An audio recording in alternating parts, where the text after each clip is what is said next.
Oke,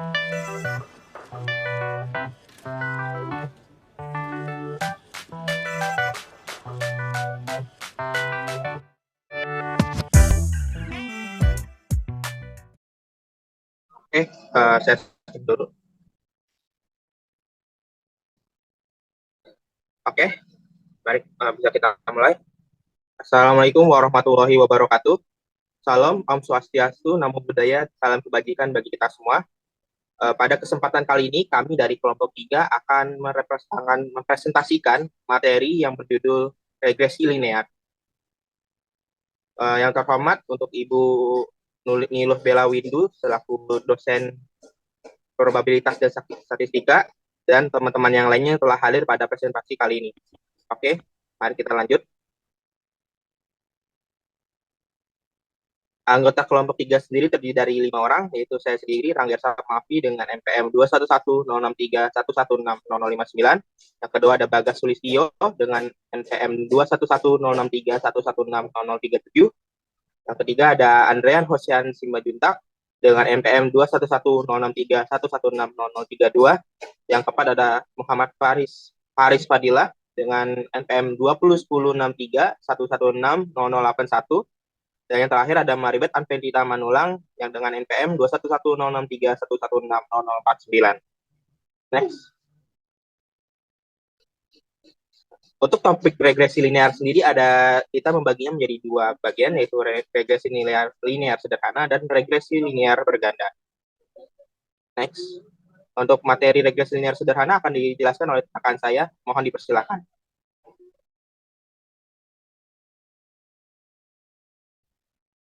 Baik, untuk materi yang pertama ada regresi linear sederhana. Persamaan regresi linear sederhana merupakan suatu model persamaan yang menggambarkan hubungan satu variabel bebas atau prediktor X dengan satu variabel tak bebas atau respon Y yang biasanya digambarkan dengan garis lurus. Regresi linear sederhana memiliki persamaan matematis, yaitu Y topi sama dengan A ditambah B kali X, di mana Y topi merupakan garis regresi atau variabel respon, A sama dengan konstanta atau intercept, yaitu perpotongan dengan sumbu vertikal, B sama dengan konstanta regresi atau slope, X merupakan variabel bebas atau prediktor. Next. Selanjutnya dapat dilihat pada persamaan Y topi sama dengan A ditambah B kali X. Besarnya konstanta A dan B dapat ditentukan menggunakan persamaan A sama dengan sigma YI dikali sigma XI kuadrat dikurang sigma XI dikali sigma XI YI dibagi N kali sigma XI pangkat 2 dikurang sigma XI pangkat 2. B sama dengan N dikali sigma XI YI dikurang sigma XI dikali sigma YI dibagi N sigma XI kuadrat dikurang sigma XI kuadrat, yang dimana N merupakan jumlah data. Next.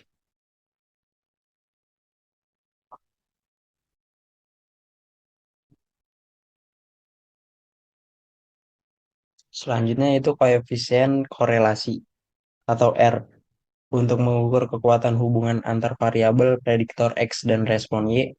Dilakukan analisis korelasi yang hasilnya dinyatakan oleh suatu bilangan yang dikenal dengan koefisien korelasi. Biasanya analisis regresi sering dilakukan bersama-sama dengan analisis korelasi. Persamaan koefisien korelasi R diekspresikan oleh persamaan R sama dengan N sigma I sama dengan 1 hingga N XIYI dikurang sigma I sama dengan dikali sigma I sama dengan 1 hingga N YI dibagi akar N sigma I sama dengan 1 hingga N XI kuadrat dikurang sigma I sama dengan 1 hingga N XI kuadrat dikali N sigma I sama dengan 1 N YI kuadrat dikurang sigma I sama dengan 1 N YI kuadrat. Next.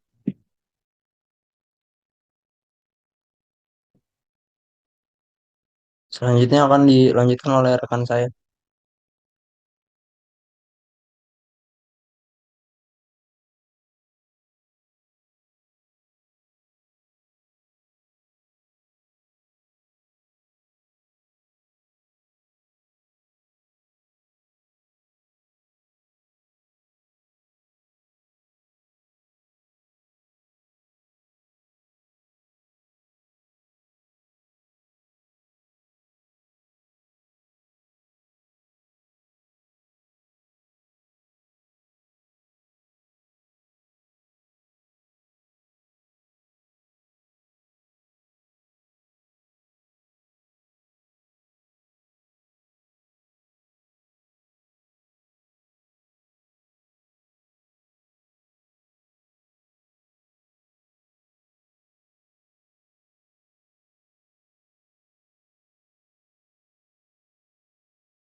Mohon instruksi, ini mix saya yang error atau emang mixnya belum di... Oke, Rapli yang error sih.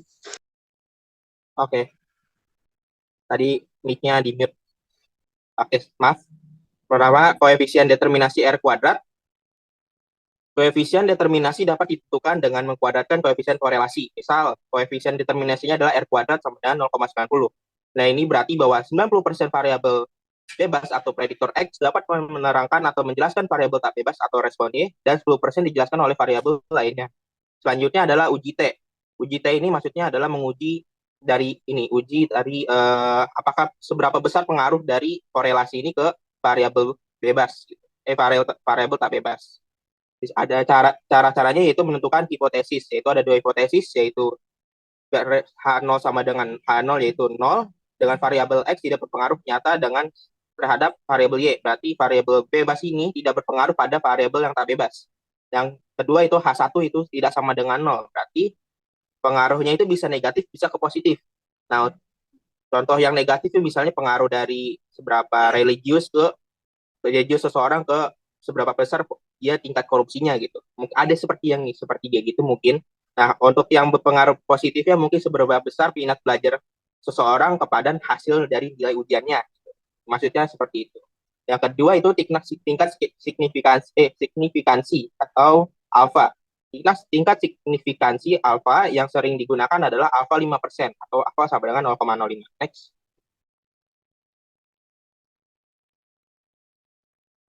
Yang ketiga yaitu menghitung nilai T hitung menggunakan rumus T hitung sama dengan R akar N minus 2 dibagi akar 1 minus R kuadrat.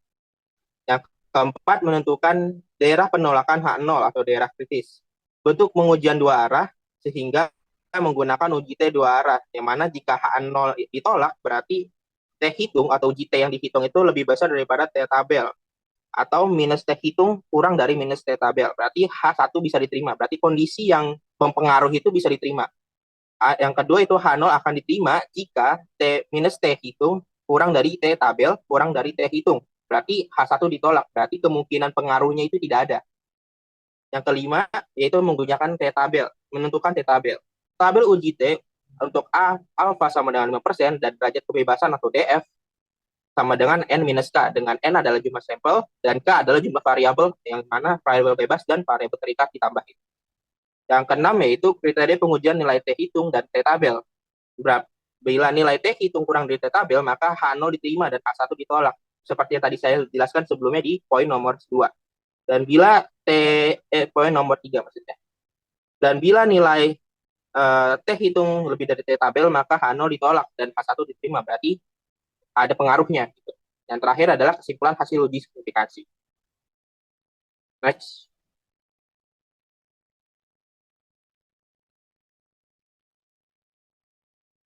Nah, contoh soal.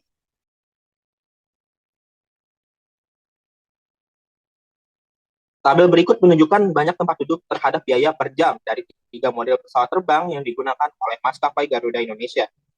Ada tiga variabel, yaitu ada 2 variabel, yaitu banyaknya tempat duduk dan biayanya, yang terdiri dari 3 variabel tak bebas, terdiri dari 1 variabel tak bebas, yaitu model pesawat dari A sampai C. Kesamaan regresi linear mana yang lebih tepat untuk memprediksi banyaknya tempat duduk terhadap biaya dengan persamaan regresi linearnya ya adalah Y topi sama dengan 367.000 ditambah 16.000 X atau Y topi sama dengan 300.000 ditambah 16.000 X. Mana yang lebih baik? Next. Oke.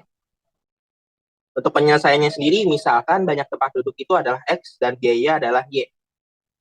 Kemudian kita hitung jumlah kuadrat residunya dengan cara di bawah ini, yaitu misalnya Y topi sama dengan 367.000 ditambah 16.000 X. Berarti X-nya bisa, misal X sama dengan 50, maka Y topinya menjadi 367.000 ditambah 16.000 dikali 50 yang hasilnya akan menjadi 1.167.000. Kalau yang X-nya 100 berarti hasilnya akan menjadi 1.967.000, dan jika X-nya sama dengan 150 maka hasil Y-nya adalah 2.767. Nah, semua hasilnya akan tertera seperti tabel untuk poin selanjutnya. Dan didapatkanlah jumlah kuadrat residu yang paling besar, yaitu 266 miliar 670 juta. 670 juta. Yang kedua yaitu bila Y topi sama dengan 300.000 ditambah 16.000 X. Maka jika X sama dengan 50, didapatkanlah berdasarkan persamaan tadi, nilainya itu 1.100.000. Dan berdasarkan kalau X 100 berarti didapatkanlah 1.900.000. Jika X 150 berarti 2.700.000. Maka jika kita hitung sesuai dengan tabel tadi, jumlah kuadrat residunya adalah 400 miliar. Next.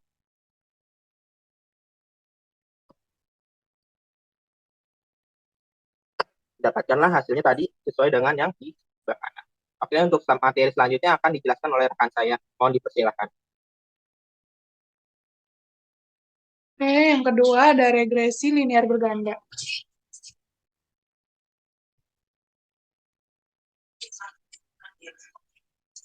Pertama itu persamaan regresi linear berganda. Model regresi linear berganda merupakan persamaan yang menggambarkan hubungan antara dua atau lebih variabel independen atau prediktor, yaitu X1, X2, sampai seterusnya Xn, dan variabel dependen atau respon, yaitu Y. Tujuan analisis regresi linear berganda untuk memprediksi nilai variabel dependen atau respon Y ketika nilai variabel independen atau prediktor X1, X2, Xn diketahui.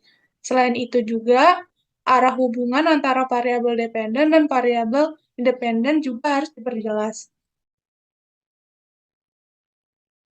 Persamaan regresi linear berganda secara matematik diekspresikan oleh Y sama dengan A ditambah B1 X1 ditambah B2 dikali X2 ditambah seterusnya hingga Bn dikali Xn. Yang mana Y sama dengan variabel tak bebas atau dependen atau nilai yang akan diprediksi. A adalah konstanta, B1, B2, dan Bn merupakan koefisien regresi, X1, X2 sampai dengan N adalah variabel bebas atau independen.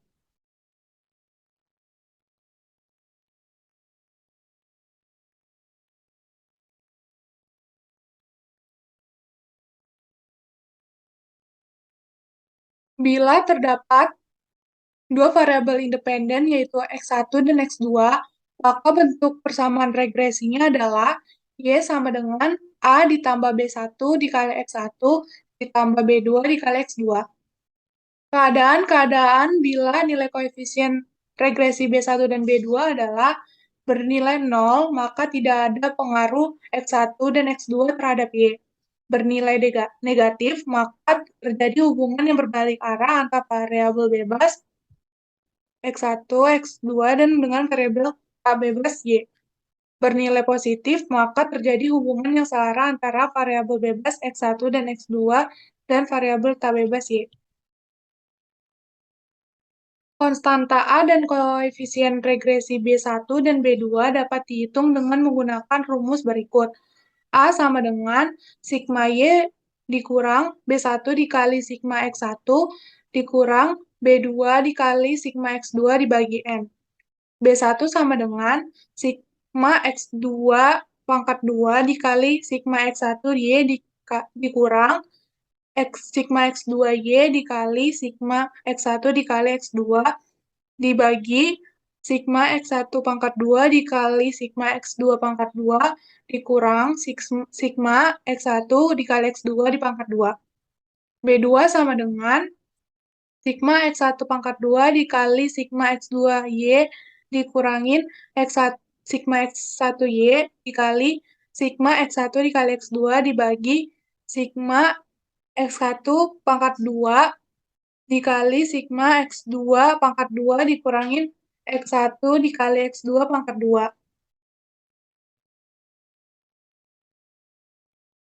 Yang mana untuk mencari sigma X1 pangkat 2 yaitu sigma X1 pangkat 2 dikurangin sigma X1 di pangkat 2 dibagi N. Sigma X2 pangkat 2 sama dengan sigma X2 pangkat 2 dikurang sigma X2 dikali pangkat 2 dibagi N. Sigma Y pangkat 2 sama dengan sigma Y pangkat 2 dikurangin sigma Y pangkat 2 dibagi N. Sigma X1Y sama dengan sigma X1Y dikurangin sigma X1 dikali sigma XY dibagi N. Sigma X1Y sama dengan sigma X1Y dikurangin sigma X1 dikali sigma Y dibagi N. Sigma X1 dikali X2 sama dengan sigma X1 kali X2 dikurangin sigma X1 dikali sigma X2 dibagi N.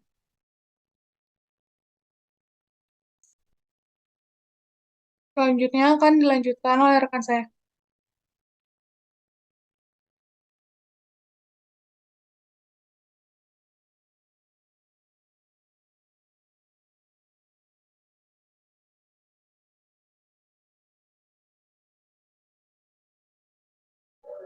Oke, selanjutnya metode alternatif yaitu metode matriks. Oke, coefficient determination. Metode alternatif yaitu metode matriks atau dalam kata lain metode kuadrat terkecil. A, B1, dan B2 dapat ditentukan dengan menyusun suatu persamaan AN plus B1 sigma S X1 plus B2 sigma S X2 sama dengan sigma Y.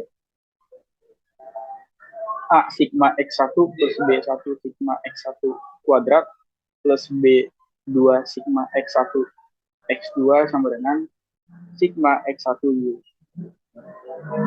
Dan A sigma X2 plus B1 sigma X1 X2 plus B2 sigma X2 kuadrat sama dengan sigma X2Y. Sehingga matriks dengan persamaan tiga variabel yaitu M11A plus M12 B1 plus M13 B2 sama dengan H1 M21 A plus M22 B1 plus M23 B2 sama dengan H2 dan M31A plus M32 B1 plus M33 B2 sama dengan H3 sehingga akan menghasilkan matriks seperti matriks di bawahnya. Kemudian untuk A sama dengan determinan M1 per determinan M. Dan untuk B1 determinan M2 per determinan M. Dan untuk B2 determinan M3 per determinan M. Sehingga kita bisa menghasilkan matriks yang matriks M1, M2, M3 dan M sesuai yang tertera pada slide.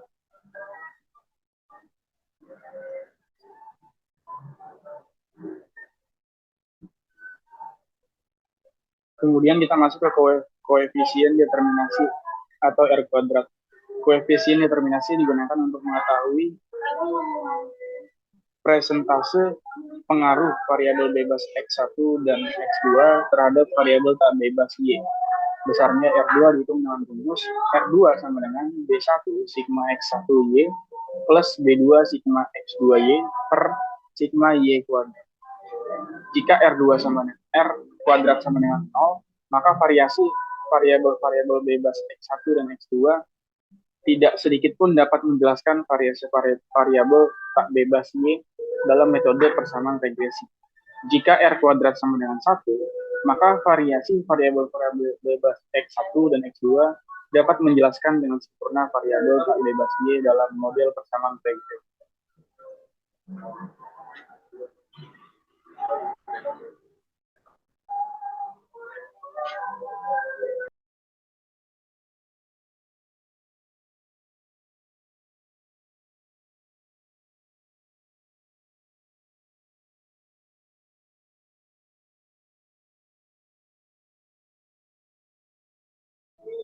Oke, selanjutnya koefisien korelasi atau F. Koefisien korelasi ganda digunakan untuk mengetahui seberapa besar korelasi yang terjadi antara variabel-variabel X1, X2, dan seterusnya sampai dengan Xn secara serentak atau simultan dengan variabel Y. Besarnya nilai koefisien korelasi ganda dapat dihitung dengan rumus R sama dengan akar kuadrat R kuadrat atau sama dengan akar B1 sigma X1Y plus B2 sigma X2Y per sigma Y kuadrat. Nilai R min 1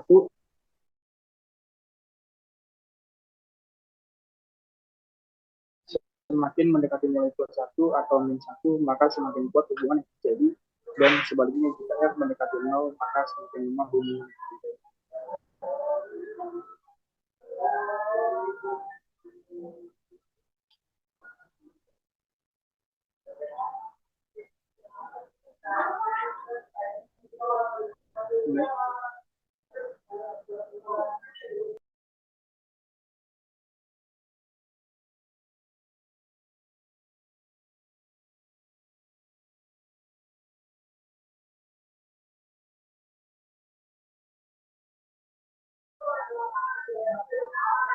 Korelasi parsial. Korelasi parsial merupakan suatu korelasi yang menjelaskan korelasi antara satu variabel dengan satu variabel dan variabel lainnya dianggap konstan.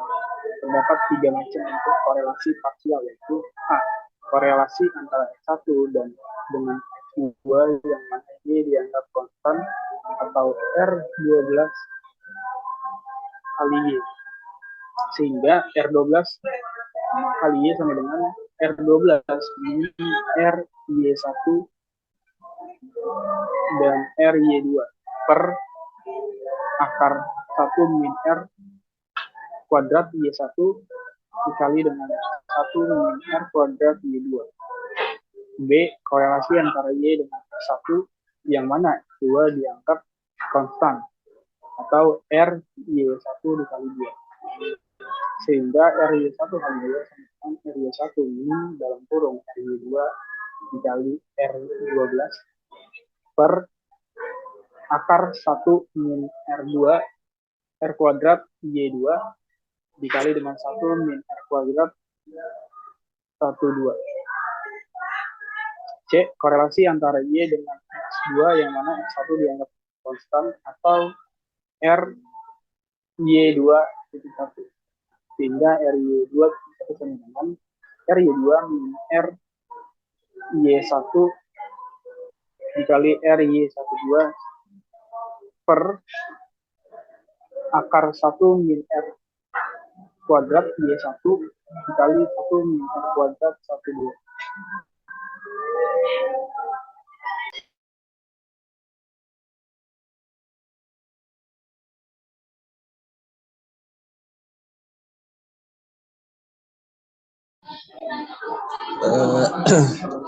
Baik, selanjutnya lanjutan dari korelasi parsial. Pada gambar terlihat ada sebuah segitiga yaitu RY1, RY2 dan RY12. RY1 adalah sama dengan N dikali sigma X1Y dikurang sigma Y dikali sigma X1 dibagi akar dari N dikali sigma Y kuadrat dikurang sigma Y kuadrat dikali N dikali sigma X1 kuadrat dikurang sigma X1 kuadrat. Selanjutnya ada RY2 yaitu N dikali sigma X2Y dikurang sigma Y dikali sigma X2 dibagi akar dari N kali sigma Y kuadrat dikurang sigma Y kuadrat dikali N dikali sigma X2 kuadrat dikurang sigma X2 kuadrat. Selanjutnya untuk mencari R12 yaitu dengan rumus N dikali sigma X1 X dikali X2 dikurang sigma X1 dikali sigma X2 dibagi akar N dikali sigma X1 kuadrat dikurang sigma X1 kuadrat dikali N dikali sigma X2 kuadrat dikurang sigma X2 dikuadratkan. Lanjut.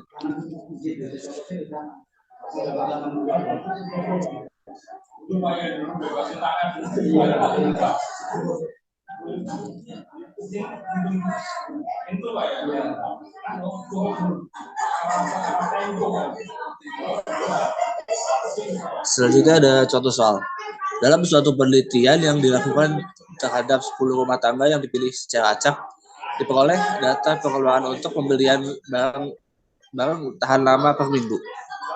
Pendapatan per minggu misalkan X1 dan jumlah anggota rumah tangga misalkan X2 sebagai berikut. Seandainya suatu rumah tangga mempunyai X1 dan X2 masing-masing 11 dan 8, berapa besarnya Y? Artinya berapa ratus rupiah rumah tangga yang bersangkutan akan mengeluarkan biaya untuk pembelian barang-barang yang bertahan lama.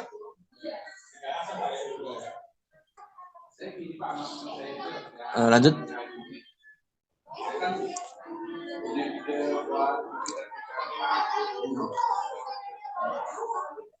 Penyelesaiannya yaitu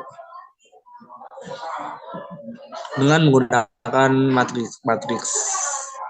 Jadi A sama dengan matriks A yaitu matriks 3 kali 3. Matriks B adalah matriks 1 3 kali 1. Matriks H sama seperti matriks B yaitu matriks 3 kali 1. Matriks B adalah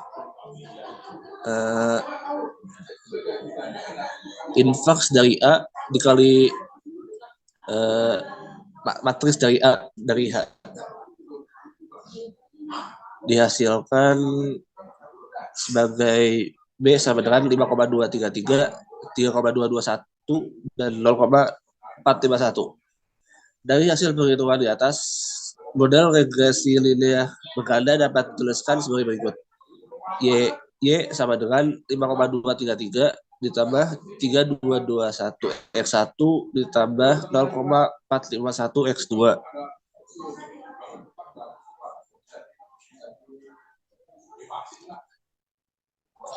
Lanjut.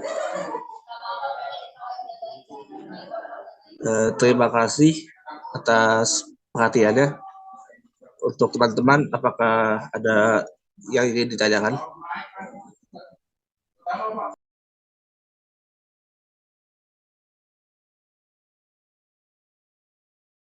Oke, apakah ada yang ingin ditanyakan terkait materi yang tadi kami sampaikan? Mungkin ada yang belum paham atau bagaimana?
Halo, mungkin ada satu atau dua pertanyaan yang ingin ditanyakan, mungkin ada yang tidak paham soal beberapa materi yang disampaikan.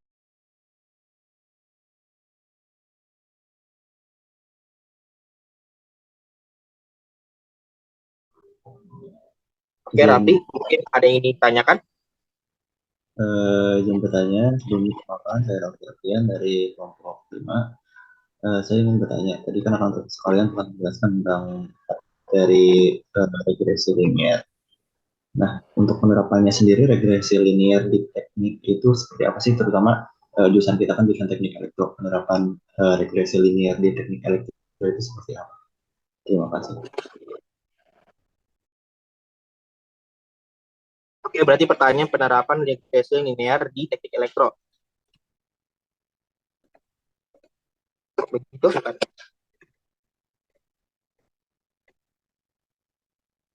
Oke, ditapung dulu pertanyaannya. Ada lagi yang ditanyakan? Mungkin yang lain?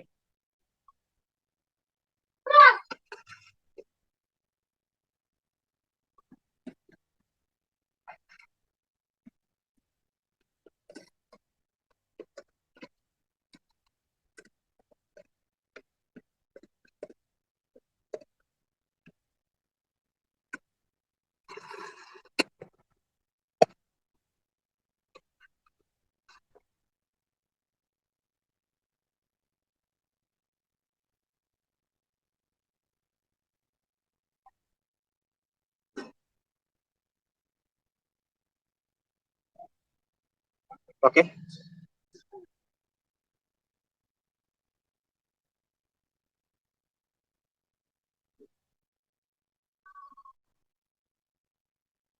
Ada lagi yang ditanyakan mungkin sama dengan yang lainnya? Mungkin pertanyaan mirip yang dengan saudara Raffi tadi, atau ada yang ditanyakan yang lain?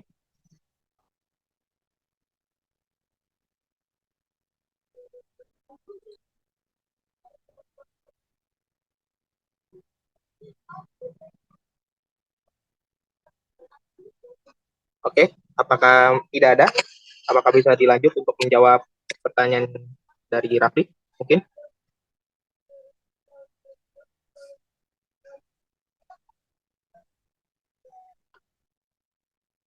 Oke, mungkin gini aja.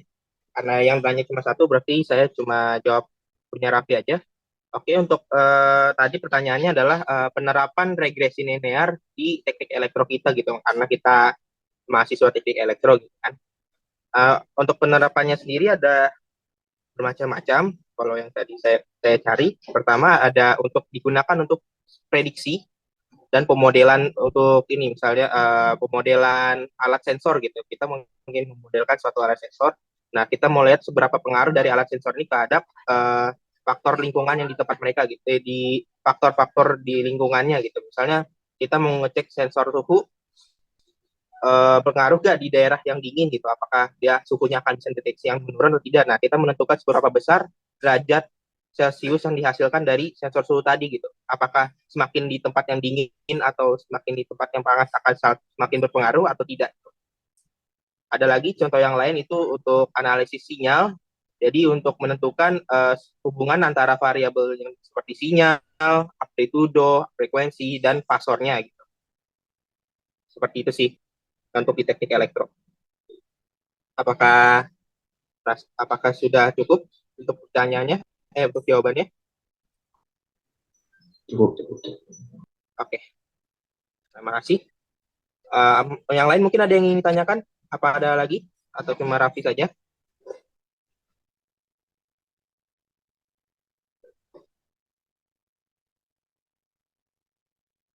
Oke, tidak ada ya? Oke, hanya segitu saja berarti.